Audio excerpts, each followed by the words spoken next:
Hello students, last class में हमने बात की थी लिमिट हम कैसे चेक करेंगे। हमने right hand limit, left hand limit देखा था और हमने उनका वर्किंग मेथड भी देखा था। अब हम एक एग्जांपल लेते हैं, उसमें हम चेक करेंगे कि हम कैसे लिमिट को चेक करेंगे। तो हमें फंक्शन दिया है f(x) = mod x upon x, check the limit at point x = 0। हमें ये फंक्शन दिया है और बोला गया है कि इसकी लिमिट चेक करनी है किस पॉइंट पे, x = 0 पे, जहां mod x का मतलब क्या है, x when x greater than equal to 0, कि जब x का मान greater than equal to 0 है तब फंक्शन की वैल्यू mod x की वैल्यू x होगी, और जब x का मान less than 0 तो mod x की वैल्यू -x होगी। ये स्टैंडर्ड फंक्शन है, तो हम इसका मान वैसे भी पता होना चाहिए, जरूरी नहीं कि वो आपको एग्जाम में लिख के ही दे कि mod x यहाँ इस तरीके से डिफाइंड है, क्योंकि स्टैंडर्ड फंक्शन है तो हमें पता होना चाहिए। अब हम इसका सॉल्यूशन देखते हैं। f(x) हमको दिया हुआ है mod x अपॉन x, तो सबसे पहले हम चेक करेंगे इसकी राइट हैंड लिमिट। तो right hand limit x tends to 0 plus इसको डिनोट करता है कि हम राइट हैंड लिमिट चेक कर रहे हैं किसकी, f(x) की। यहाँ हम f(x) का मान रखेंगे, f(x) का मान है हमारा mod x upon x। mod x 0 plus का मतलब 0 से बड़ी वैल्यू, जब x का मान 0 से बड़ा है, ग्रेटर देन इक्वल टू 0 है, तब mod x की वैल्यू हमें क्या दे रखी है, x। तो हम यहाँ mod x की जगह क्या रखेंगे, x according to our definition, according to 1, जब x greater than equal to 0 है, क्योंकि हम किसकी बात कर रहे हैं, 0 प्लस, मतलब x 0 से बड़े नंबर्स की बात कर रहे हैं राइट हैंड साइड में। तो x greater than equal to 0 हो गया, तो mod x क्या होगा, x। तो mod x की value x upon x। Next step में क्या कर रहे हैं हम कि x की जगह हम सब्स्टिट्यूट करेंगे a प्लस h।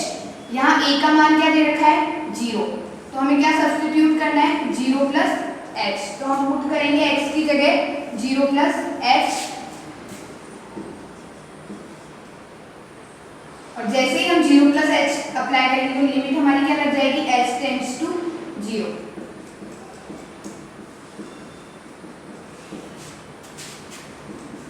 अब हम इसको सॉल्व करेंगे, तो हम देखते हैं ये h अपॉन h हो गया,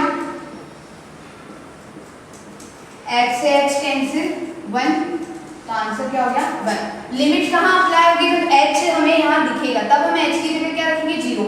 जब हमने देखा है h से h कैंसिल हो गया, क्या बच गया 1, केवल एक कांस्टेंट बन गया। अब हमारे पास यहाँ h है ही नहीं तो हम अप्लाई भी नहीं कर सकते। अगर ये होता 1 प्लस h तो हम इसको 1 प्लस 0 कर देते, लेकिन ये क्या है, सिंगल कांस्टेंट 1 है, तो हम क्या करेंगे, लिमिट जैसे h है ही नहीं तो अप्लाई होगा भी नहीं, तो ये क्या हो गया 1। तो हमारी राइट हैंड लिमिट क्या आई, 1। अब हम लेफ्ट हैंड लिमिट चेक करेंगे कि लेफ्ट हैंड लिमिट हमारी क्या है। लेफ्ट हैंड लिमिट के लिए limit x tends to 0 minus f(x), 0 minus denote कर रहा है कि हम 0 के लेफ्ट हैंड साइड की, 0 से छोटे नंबर की बात कर रहे हैं। Limit x tends to 0 minus f(x) की value mod x upon x।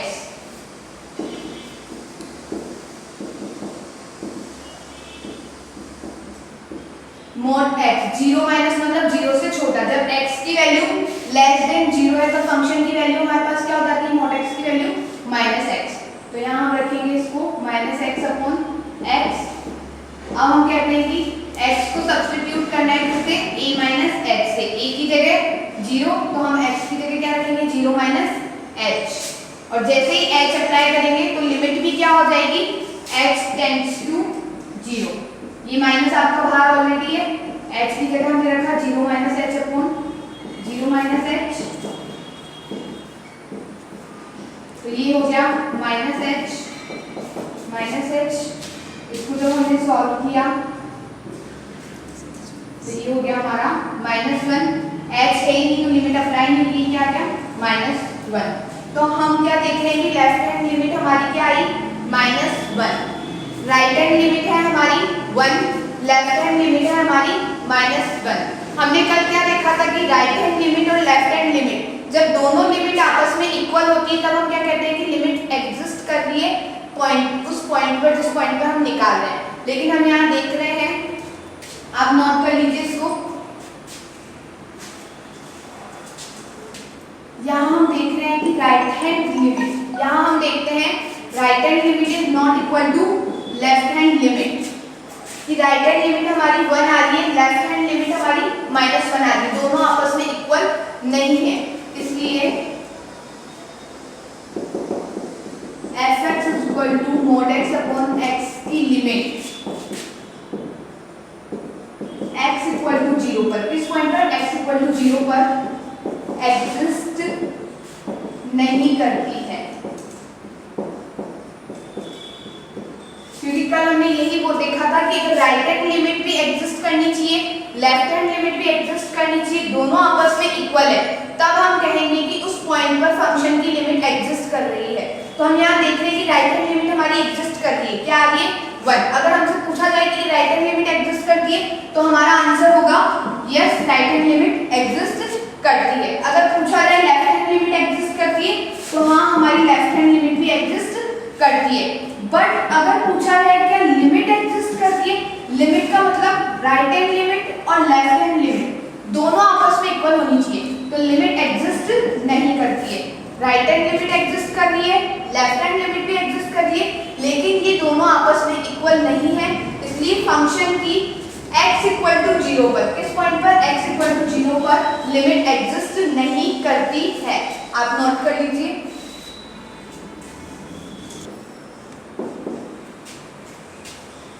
अब हम एक और एग्जांपल देखते हैं fx is equal to x square minus 9 upon x minus 3 at point x equal to 3,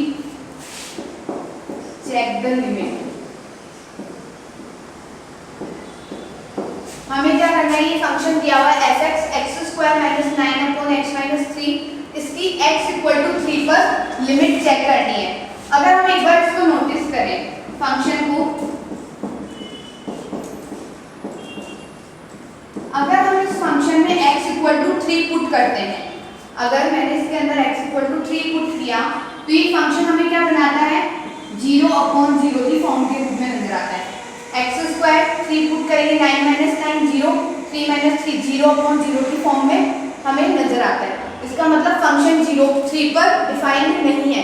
लेकिन जब हमने डेफिनेशन देखी थी तो हमें क्या बोला था कि फंक्शन जो है उस पॉइंट के डिलीटेड नेबरहुड पर एग्जिस्ट करना चाहिए। पॉइंट पे एग्जिस्ट कर भी सकता है, नहीं भी, लेकिन डिलीटेड नेबरहुड पर एग्जिस्ट करना चाहिए। तो यहाँ फंक्शन x इक्वल टू 3 पर एग्जिस्ट नहीं करता है क्योंकि 0 अपॉन 0 की इनडिटरमिनेट फॉर्म बनाता है, लेकिन डिलीटेड नेबरहुड पे फंक्शन एग्जिस्ट करता है। तो ये एग्जांपल में एक हमारे नोट करने की चीज है कि ये फंक्शन x इक्वल टू 3 पर एग्जिस्ट नहीं करता है। अब हमें बोला गया लिमिट चेक करनी, तो सेम वही राइट हैंड लिमिट, तो limit x tends to 3 plus fx की value x square minus 9 upon x minus 3। हम इसको और सॉल्व कर सकते हैं, ये हो जाएगा हमारा x plus 3 x minus 3 upon x minus 3। x minus 3 से x माइनस 3 कैंसिल हो रहा है, तो ये हमारा बच गया x प्लस 3। अब हम क्या कहते हैं कि हम a प्लस h पुट करेंगे, x equal to a plus h put करना है। यहाँ a जो इस पॉइंट पे हमें लिमिट निकालनी होगी वो पॉइंट क्या है 3, तो x इक्वल टू क्या हो जाएगा हमारा 3 प्लस h, और जैसे ही h लगाएंगे तो लिमिट भी किसकी अप्लाई करनी पड़ेगी, h इक्वल टू 0 की। तो हम x की जगह क्या सब्स्टिट्यूट करेंगे 3 प्लस h।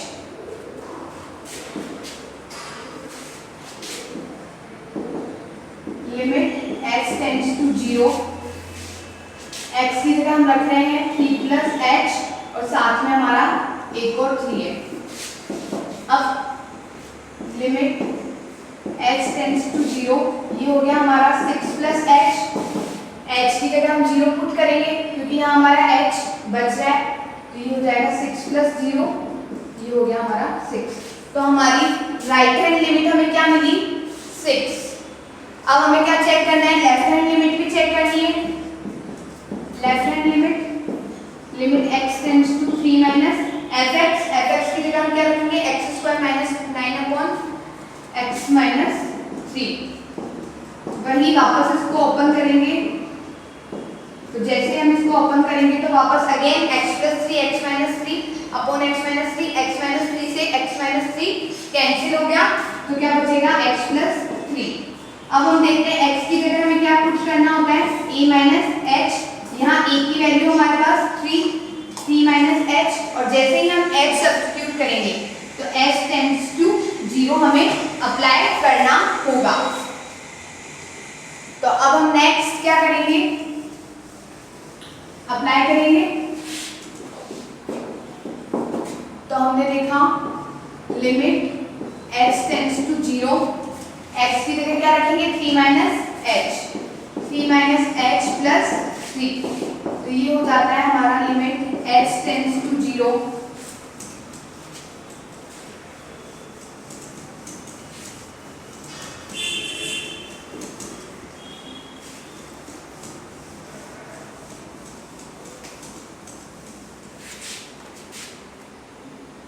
तो ये हो गया हमारा 6 माइनस h लिमिट। अब जैसे ही h की जगह हमने क्या रखा 0 रखा, तो लिमिट का साइन हट जाएगा क्योंकि हमने h की जगह 0 सब्स्टिट्यूट कर दिया। 6 माइनस 0 इक्वल टू 6। तो यहाँ हम देख रहे हैं हमारी राइट हैंड लिमिट क्या थी 6 और लेफ्ट हैंड लिमिट भी हमारी क्या आई 6। तो right hand limit is equal to left hand limit is equal to 6। तो हम देख रहे हैं राइट हैंड लिमिट भी हमारी एग्जिस्ट कर रही है, लेफ्ट हैंड लिमिट भी एग्जिस्ट कर रही है, और दोनों के दोनों आपस में इक्वल है, बोथ आर इक्वल, दोनों की दोनों इक्वल है। इसका मतलब limit x tends to 3 fx implies that limit x tends to 3 fx क्या था हमारा x square minus 9 upon x minus 3, ये एग्जिस्ट कर रहा है, किसके इक्वल होगा ये 6 के, कि जो कॉमन लिमिट दोनों की है, जो दोनों की लिमिट क्या है यहाँ 6, तो ये लिमिट किसके बराबर होगी इस फंक्शन की x इक्वल टू 3 पर लिमिट क्या है 6।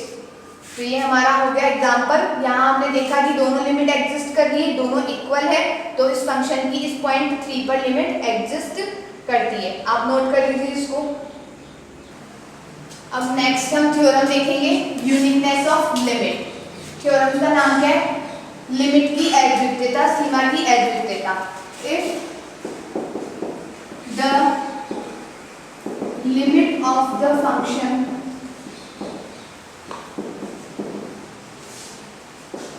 exists at a point, then it is unique. हम क्या कह रहे हैं, if the limit of the function exists at a point, हम कह रहे हैं कि अगर कोई फंक्शन है fx, उसकी किसी पॉइंट पर लिमिट एग्जिस्ट करती है, then it is unique। तो वो क्या होगी, यूनिक होगी, अद्वितीय होगी। सपोज fx एक फंक्शन है, इसकी हमें x इक्वल टू a पर लिमिट देखनी है और ये लिमिट हमारी l आती है, तो ये जो l होगी वो यूनिक होगी, कोई दूसरा l डैश हमें नहीं मिलेगा। यही इस थ्योरम का मतलब है। तो अब हमें इस थ्योरम को प्रूफ करना है, तो प्रूफ में हम पहले कंट्राडिक्शन मेथड लेके चलेंगे। हम मानेंगे कि इसकी दो लिमिट है l और l डैश, दोनों को n इक्वल मानेंगे, और लास्ट में हम देखेंगे कि हमारे पास कंट्राडिक्शन हो जाता है, तो वो जो हमने माना था, जो हमने अज्यूम किया था कि l और l डैश दोनों अलग अलग है, वो हमारी धारणा गलत है। सबसे पहले एक चीज हमें देखनी है कि जब हम बोलते हैं कि limit x tends to a fx is equal to l, इससे हम क्या समझते हैं कि fx की x बराबर a पर लिमिट l है, तो हम क्या कहते हैं, दैट इंप्लाइज दैट कि fx minus l less than epsilon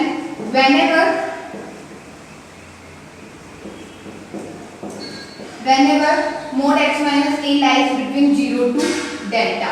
कि हम क्या कहते हैं कि अगर लिमिट fx की लिमिट x बराबर a पर l है, तो हम क्या बोलते हैं, तब हमारा mode of fx minus l less than epsilon होगा। कब, जबकि x माइनस a जो है 0 और डेल्टा के बीच में वेरी करता है। तो ये चीज, इस मेथड को हम, इस चीज को हम अभी थ्योरम के प्रूफ में काम लेंगे, तो आप इसको अच्छे से देख लीजिए और समझ लीजिए। अब हम देखते हैं इस थ्योरम का प्रूफ।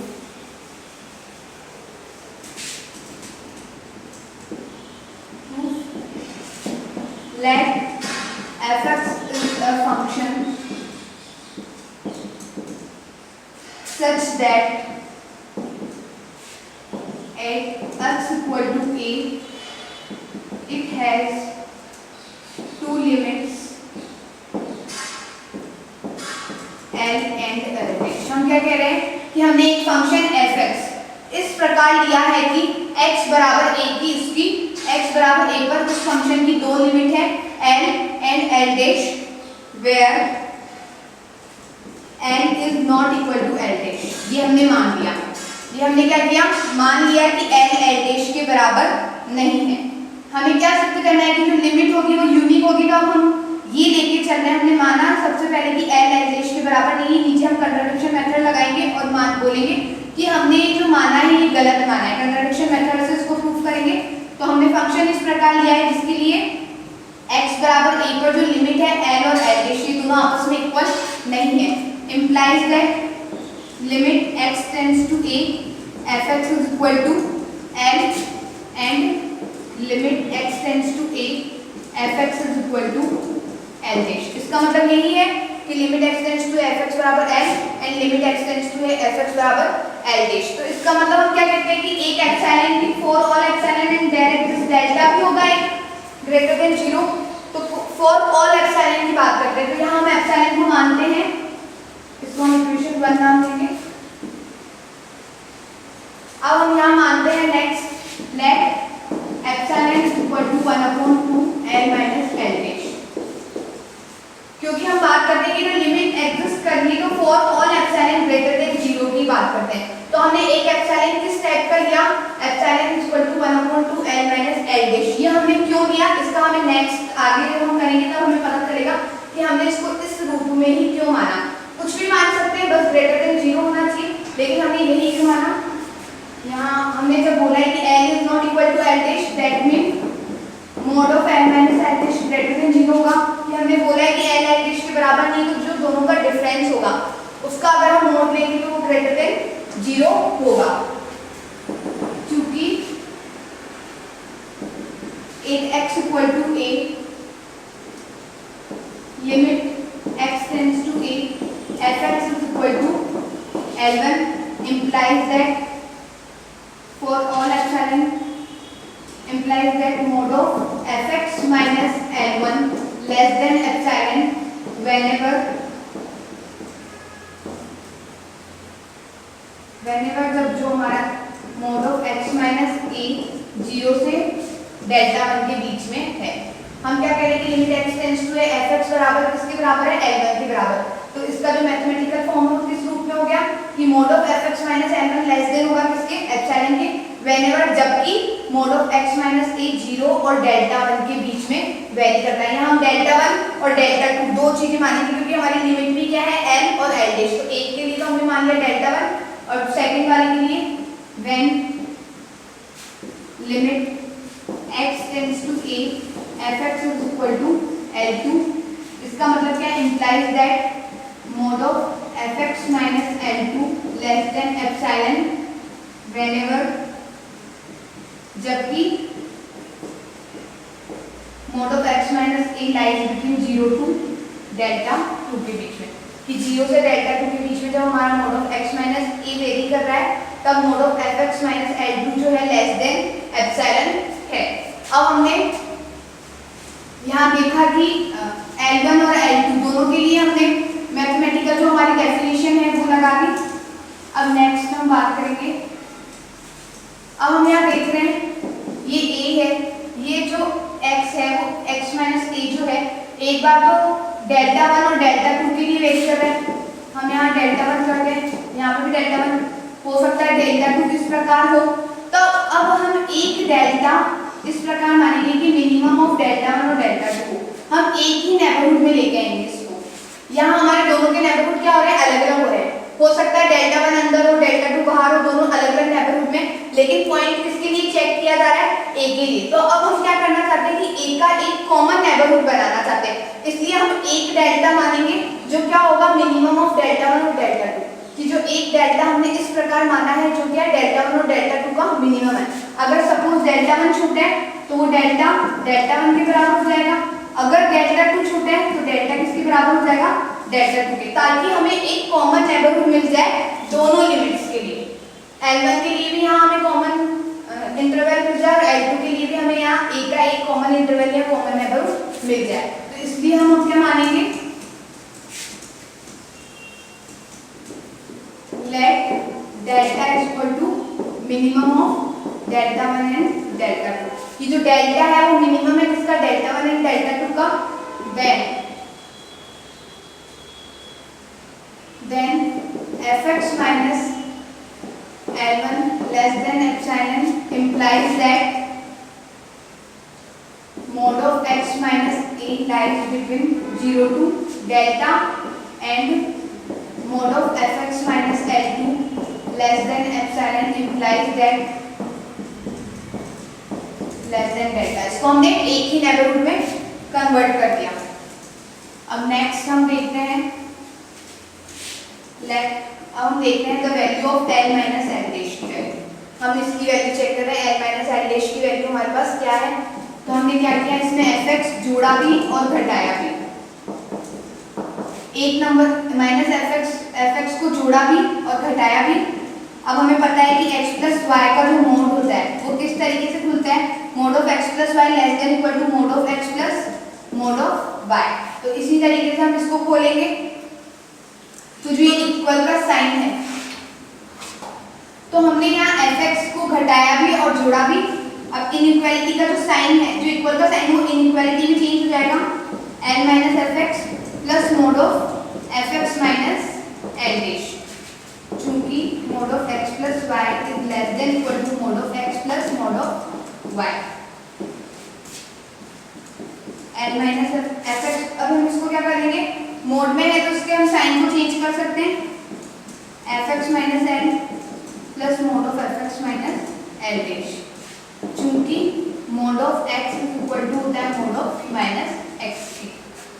अब हम देख रहे हैं fx minus l, mode of fx minus l1,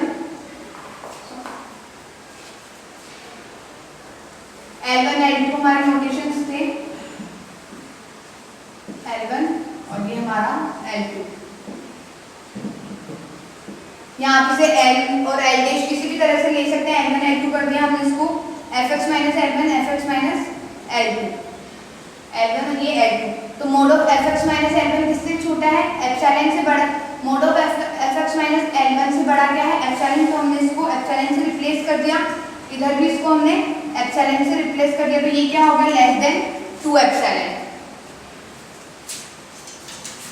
mode of L1 minus L2 less than equal to 2 epsilon. और इक्वेशन 2 में 2 एप्सिलॉन की वैल्यू यहाँ से अगर हम देखें तो 2 एप्सिलॉन किसके बराबर है, L माइनस L डैश के।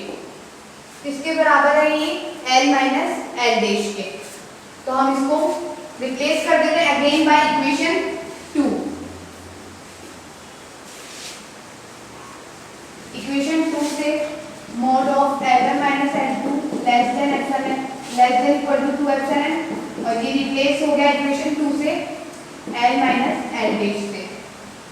A is less than equal to A, क्या ये कभी पॉसिबल है कि एक नंबर दूसरे से बड़ा होगा, तो ये पॉसिबल ही नहीं है। 1 is less than equal to 1 करें तो ये गलत है, इसलिए दिस इज नॉट पॉसिबल, ये ऐसा पॉसिबल नहीं है।